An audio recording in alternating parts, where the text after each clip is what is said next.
না দিল্লি যাচ্ছি, বিশেষ কাজে যাচ্ছি, পার্টির কাজে যাচ্ছি। এটা কি বিজেপি পার্টির কাজ? এটা কি বিজেপি পার্টির কাজ? পার্টির কাজে যাচ্ছি। নরেন্দ্র মোদী আসার আগে বঙ্গ বিজেপির তৎপরতা একদিকে লক্ষ্য করা যাচ্ছে, আর অপরদিকে দিল্লিতে জেপি নাড্ডার সঙ্গে গোপন বৈঠকের জন্য উড়ে গেলেন দিলীপ ঘোষ। সূত্রের খবর, জেপি নাড্ডার সঙ্গে তার গোপন বৈঠক হতে চলেছে স্বমহিমায় ফেরার জন্য। বঙ্গ বিজেপির রাশ পুনরায় যাতে ফেরে তার হাতে, সে কারণেই তিনি গোপন বৈঠকের জন্য দিল্লিতে গেলেন বলেই সূত্রের খবর। না দিল্লি যাচ্ছি। হ্যাঁ, দিল্লি যাচ্ছেন, মানে আমাদের সবার বক্তব্য। আপনি তো বলেছিলেন যে মোদির সভাতে যাওয়ার কথা থাকলেও দিলীপ ঘোষ তিনি উপস্থিত হচ্ছেন না আজ মোদির সভাতে, অথচ তিনি দিল্লি চলে যাচ্ছেন। তার গলায় কি কোথাও অভিমানের সুর? হ্যাঁ যাবে। আমাকে কর্মীরা ডেকেছিলেন, তাই আমি হ্যাঁ করেছিলাম। পার্টি ডাকেনি, হয়তো পার্টি চায়ও না আমি যাই, অস্বস্তি হবে, সেজন্য আমি যাচ্ছি না দুর্গাপুরে মাননীয় প্রধানমন্ত্রীর সভা। এমনটাই মনে করছেন অনেকে যে দিলীপ ঘোষের হয়তোবা কোথাও অভিমান রয়েছে। তিনি কি বলছেন যে দলের কর্মীরা তাকে নিমন্ত্রণ করেছিল, সেই হিসেবে তিনি যাবেন বলে ভেবেছিলেন, কিন্তু মঞ্চে তিনি থাকবেন না, এটা আগেই তিনি বলেছিলেন। একেবারে মঞ্চের নিচে তিনি বসে থাকবেন, কথা আগেই জানিয়েছিলেন। আর আজ একেবারে সিদ্ধান্ত বদল করে দিল্লি পৌঁছে যাচ্ছেন তিনি। দিল্লিতে বিজেপির সর্বভারতীয় সভাপতি জেপি নাড্ডার সঙ্গে গোপন বৈঠক করতে চলেছেন তিনি। আর সেই বৈঠক থেকে রফা সূত্র বের হবে। কি রফা সূত্র?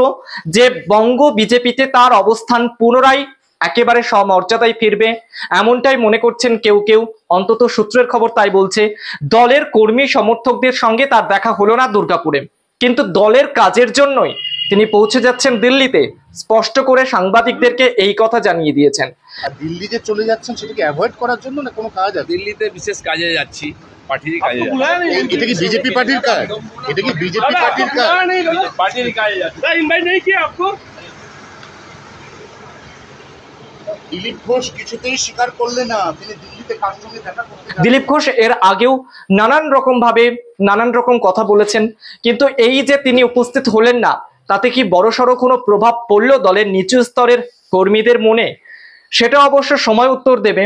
যে নিচু স্তরের কর্মীরা যেটা মনে করেছিলেন দিলীপ ঘোষ উপস্থিত থাকবেন, তিনি থাকলেন না। শেষ পর্যন্ত কি হয় সেদিকে নজর রয়েছে প্রত্যেকের, কিন্তু দিলীপ ঘোষ কি জানাচ্ছেন নজর রাখা যাক।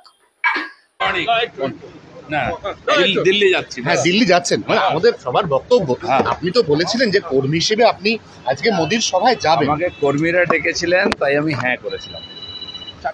পার্টি ডাকেনি, হয়তো পার্টি চায়ও না আমি যাই, অস্বস্তি হবে, সেজন্য আমি যাচ্ছি না দুর্গাপুরে মাননীয় প্রধানমন্ত্রীর সভা।